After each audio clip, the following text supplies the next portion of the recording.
Nang isang araw, narinig ninyo yung kwento nung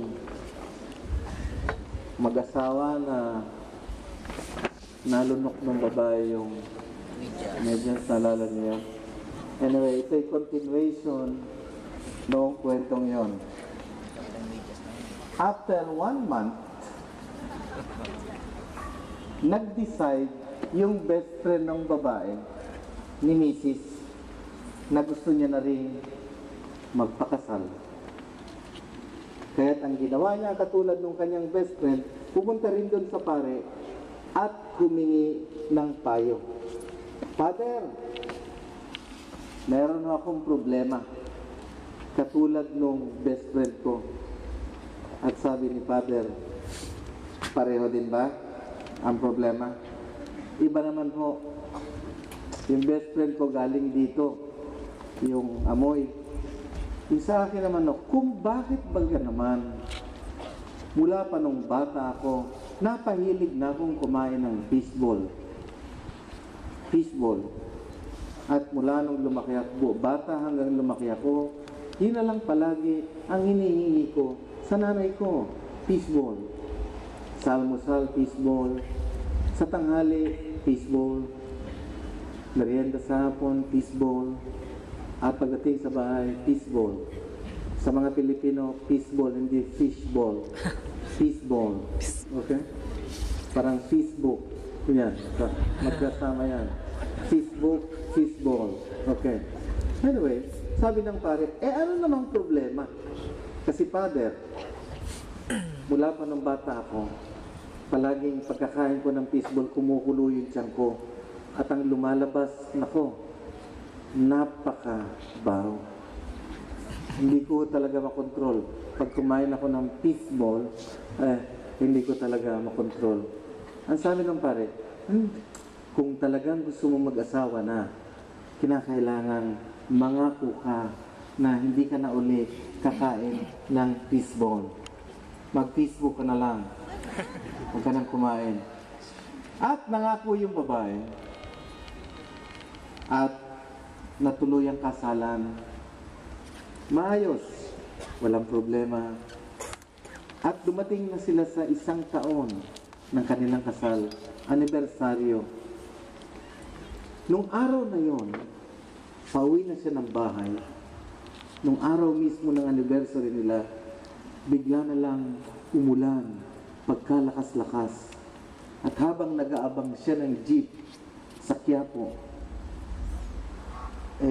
walang halos dumating na jeep. Maya-maya, nanuot sa kanyang ilong ang amoy ng nilulutong fishball. Sabi niya, parang natutukso ako. Pero nangako na ako, hindi na ulit ako kain ng fishball. Subalit, mukhang matagal pa itong ulang ito at wala pang jeep na dumadating. Kaya bibili muna ako ng isang stick. Bumili siya ng isang stick ng fishball. Kinain. Masarapan. Isa pa nga. Kinain. Masarapan. Isa pa nga. Sa madaling sabi, 5 tuhog ng fishball. 5 tuhog. Anyway, dumating yung jeep, nakasakay siya. At pagdating sa bahay, kumatok siya, binuksan ng mister niya. Sabi niya, sweetheart, happy anniversary! Hinalikan siya, niyakap, at sabay piniringan sa mata. Sabi sa kanya, meron akong surprise sa'yo. At hindi pa man tapos, tumatawa ka na. Dinala siya doon sa kanilang dining room na nakapiring at pinaupo. At sweetheart, ngayon, pag tinanggal ko ang piring, makikita mo ang aking sorpresa sa'yo. Bigla na lang, bago tanggalin yung piring, nag-ring yung telepono. Kaya't si Mister ay lumabas, pumunta sa sala, sinagot yung telepono. Samantala naman si Mrs. naiwan na kumukulo yung tiyan. At hindi niya napigilan. Pinasabog Hindi ko na i-monstra yung sound effects. Subalit, nung paglabas naamoy niya, sabi niya, "Nako, so pinagpag niyang gano'n. Ay, walang tigil yung labas Talagang. Anyway, sa madaling sabi, napuno na siguro yung kwarto. Amoy. Ito nakamo dumating yung mister. At sumigaw yung mister, "Surprise!" At tinanggal yung piring. Pagbuka niya ng piring, nandun lahat ng kapitbahay at kamag-anak nila. Lahat nakahawak sa ilong na gano'n. Siguro pag uwi ninyo mamaya, meron ding surprise! Ano yung surprise? Itong si Zacarias na surprise. Ang tanda-tanda ni Elizabeth, nabuntis at nanganak pa. At itong awit na ito ay dala ng kanyang kagalakan sa sorpresang ibinigay ng Diyos. Sa sorpresang binigay. Kaya siya nagbigay puri sa Diyos at inawit niya itong tinatawag na Benedictus. Ito po yung Benedictus or the Canticle of Zechariah. Benedictus. Itong Benedictus na ito ay kasama sa evening prayer or sa morning prayer ng official prayer ng simbahan. Araw-araw ito, dinadasal yan ng simbahan. Benedictus. Bakit? Sapagat ito'y isang pasasalamat sa sorpresang dumating sa buhay niya at ni Elizabeth. Ano yung sorpresang ito? Nagkaroon ng anak. Pero yung sorpresa ay hindi na masyadong naging sorpresa sapagkat nagkaroon ng pangako. Nangako ang Diyos na bibigyan siya ng anak. Nangangako ang Diyos. And I guess tayo rin, pag nakakarinig ng pangako, natutuwa tayo. Natutuwa ka, di ba? Pag may nangangako sa'yo. Yun na lang sa kasal Sa kasal, kanina meron namang kinasal. At nakakatuwang tingnan yung mag-asawa pag nangangako na sa isa't isa. Palagi kong sinasabi yan sa mga mag-asawa na pag kayo nangangako, maghawakan kayo ng kamay at magtitigan. Okay?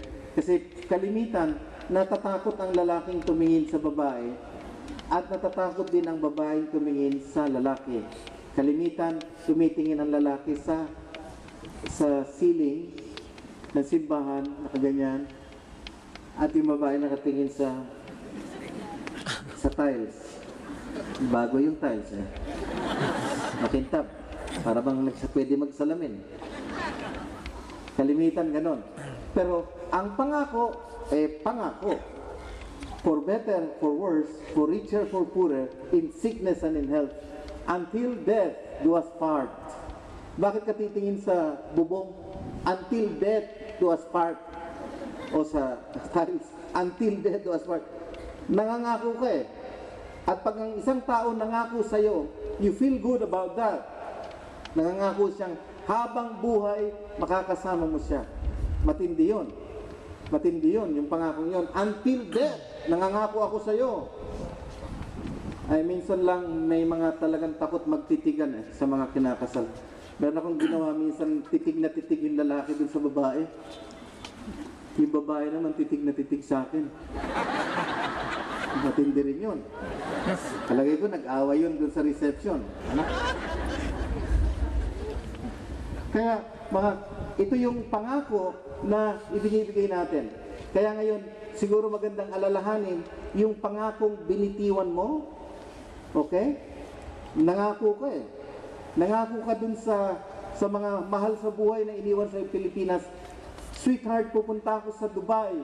Magsasapalaran para buhayin kayo ng aking mga anak. Nangako ka And your family felt good that time. Until such time na tumigil yung padala mo sa kanila sapagkat nakahanap ka siguro ng iba na recipient ng iyong sweldo. Parang SSS. Ano? So, pinalitan mo ngayon. So, ano nangyari? Noong mga kasama mo sa bahay, sumama yung loob. Masama yung loob, siyempre. Pag hindi natupad yung pangako, ganon. Masasama talaga ang loob. It's the same sa opisina. Pinangakuan ka na ikaw ay gagawing manager ng boss mo. Subalit, 10 taon na, tiboy ka pa rin. Ayan. Siyempre, masama loob mo. So, nangako yung boss mo na uumentuhan ka sapagat ang sweldo mo ay hindi bagay sa'yo. Kinakailangan mas mataas pa. Tumatanggap ka ng 1,200 a month at sa tingin ng boss mo, next year, itataas ko ang sweldo mo. 1,200. So, dumating yung January, tinupad yung pangako. 1,250. Natupad yung pangako, pero masama pa rin loob mo. Ay, saan ka lalagay talaga niyan? Kung tinupad o hindi, masama loob. But it's something that we hold on to, yung pangako. At nangako ang Diyos na siya'y magiging tapat sa iyo. Umasa ka na ang Diyos ay magiging tapat sa iyo. Nangako tayo sa Diyos na tayo magiging tapat sa Kanya, nang tayo bininyagan, tayo nangako sa Kanya na tayo magiging tapat. But in the course of our life, sa ating pang-araw-araw na buhay, tayo'y naging hindi tapat. But the Lord remains to be faithful. Ayan ang kagandahan yan Masama ka man, mabuti ka man, gumawa ka ng pangit, gumawa ka ng mga karumal-dumal na mga bagay na nakasira ng iyong kapwa, the Lord will still be faithful to you. So, it is not hopeless. Yung iba kasi nawawalan ng pag-asa. Sabi, ako na po, Father, ang pinakamasamang tao dito sa Dubai. Sapagat ginawa ko itong mga karumal-dumal at kahindik-hindik na mga kasalanan. Ang sabi ko palagi, siguro meron pang mas masama sa'yo. At siguro, ang Diyos hindi pa nag-give up sa'yo. Meron ka pang pag-asa. Kahit hindi ka nagsisimbang buong taon at ngayon ka lang simbang gabi, hindi pa huli. Meron pang pag-asa. Kahit na pinatay mo lahat ng kasama mo sa opisina, hindi naman yung patay na patay. Yung kwan lang, yung pinatay lang sa mga chismis, gano'n. Ha? Kahit na, may pag-asa ka pa. May pag-asa ka pa kahit na maya't maya nag-uwi ka ng mga office supplies. Hindi pa huli. Hindi pa huli. Merong pag-asa. Why? Because God is faithful. And God sees our hearts through and through. That is why, ito nga po yung source ng surprise sa ating buhay. Surprises sa buhay. Yung bang naging very predictable na tayo? Masama akong tao. Ichichismis kita. Ganon. Ako masamang tao, nandadaya ako, nagsisinungaling. So, sa tingin mo predictable ka. Pero ang Diyos is unpredictable. Why? Because ito yung sorpresa Sorpresa palagi. At kalimitan, pinapadala ng Diyos yung sorpresa sa iyong buhay under your very nose na hindi mo lang nakikita. Hindi mo lang nakikita. Bakit? Sapagkat naghahanap ka ng mga spectacular surprises sa buhay mo. Ano ba yung spectacular surprises? Katulad, halimbawa, 45 ka na at dalaga ka pa rin. Lord, gusto ko makapag-asawa yung bang tipong knight in a shining armor, nakasakay sa kabayo. Abay, nabigla ka minsan may dumating, nakakamel. Na? Hindi mo alam yung katabi mo sa opisina, matagal nang may crush sa'yo. At binata pa. Hindi lang nga Pinoy. Kaya na ang humula ng lahi kung ano man. Pero nandiyan na yan. Under your very nose. And then you're still waiting for surprises. Nananaginip ka pa. Gusto ko kasi yung Maginoo. Ayoko ng bastos. Gusto ko yung Mr. Suave. Ayoko na may bigote. Nandiyan na yan. Hindi naman sa itsura yan, di ba? Wala, sumagot. Ulitin natin. Ang pag-aasawa hindi naman sa itsura, di ba? Abay, isang kulang ang nagawang pang-ayon. Nasa looban yun eh. Pero iba rin naman, siyempre, yung sa panlabas, ano? Meron din naman yun. Kasama yun sa larangan ng pag-aasawa, kasama yun sa dynamics ng pag-aasawa. Pero yun nga yung sinasabi ko, andyan na yung sorpresa ng Diyos, hindi mo pa nakikita sapagkat ang ginahanap mo yung spectacular. At ano yung spectacular? Makikita niyo yung spectacular sa January 1, sa midnight. Spectacular! Yung mga paputok. Eh yung paputok, nandyan lang palagi sa tabi mo yan eh. Kahit saan ka pumunta dito, meron. Ano yung paputok? Kilik. Natats naman ako, hindi ko akalain yung paputok eh, papalakpakan ninyo. Ay, dinig dun sa istasyon ng tren yung tawa niya eh. It's under your very nose. Nandyan lang eh. Pero ang hinahanap natin yung mga lalaking bagay na, oh my God, sana magbago yung mister ko. Ayan. Yung sana hindi na siya iinom, hindi na siya mag-yosi, hindi na siya titingin sa ibang babae. Ay, nakita mo naman nag-i-struggle na nga yung asawa mo. Payat na nga eh. Tapos pa isa-isang stick na lang ng sigarilyo. Beer, isang bote lang ng beer. Ay, pagbigyan mo naman muna. Hindi naman pwedeng biglain yan. At hindi na nga tumitingin sa ibang chicks. Nilagyan mo na nga nung piring nung kabayo eh. Para isang kwa na lang, tingin na lang. Eh, gusto mo yung biglaan na, sana Lord, mabayaran ko agad yung utang kong 50,000 sa bangko. Tapos antay ka ng antay. Sige na Lord, ipahulog mo na. Ginaw na yung anghel sa Lord.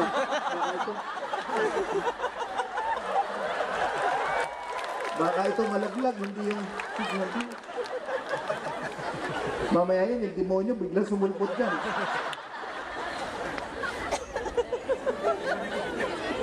Iyo, okay ka pa ba?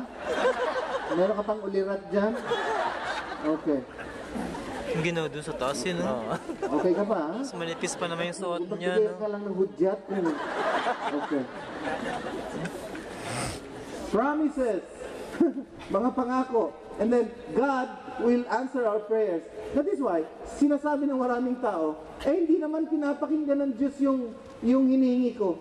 Sapagkat naman kasi, siguro nga, ang hinihingi mo ay over.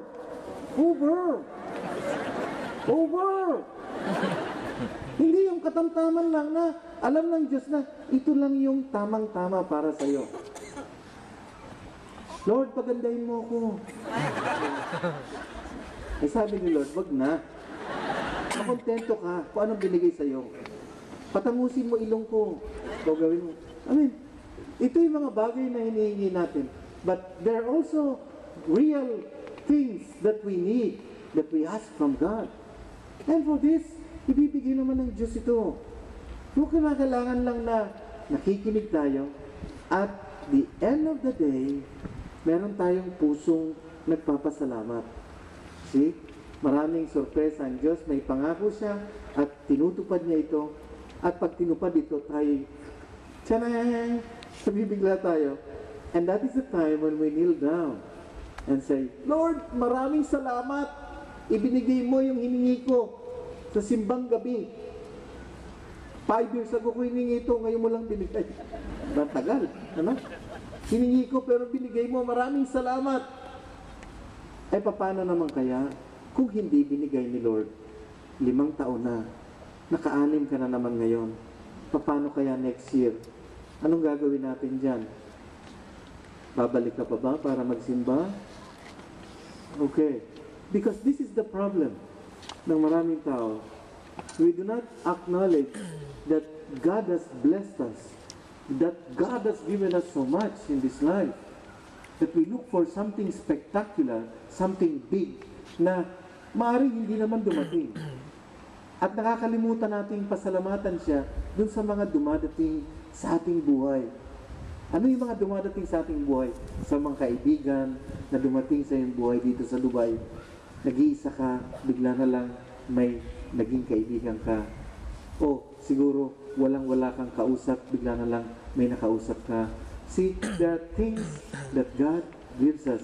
At ito po yung mga bagay na dapat binibilang natin araw-araw. Kung pwedeng ilista, ilista. Sapagat ito ang nagbibigay ng kasiyahan. Una na sa listahan, nagpapasalamat ako, Lord, sapagat binigyan mo ko ng pamilya. Nasa Pilipinas yung pamilya ko o nandito man, nagpapasalamat ako. Nagpapasalamat po ako, Lord, sapagat binigyan mo ko ng asawa. Minsan mabait siya, minsan hindi. Pero okay na rin, kasi kahit pa paano meron akong asawa, binaton yung mister, oh. So, bilangin po natin ang ating pasasalamat, mga dahilan para pasalamatan Diyos. Napakarami! Napakarami. Ngayong gabing ito, nagpapasalamat tayo sa Diyos sa lahat ng binigay niya. Pero parang napapakiramdaman ko, ayon sa ihip ng hangin, ayon sa ihip ng hangin, meron pang surpresang dadating sa buhay mo. Amen.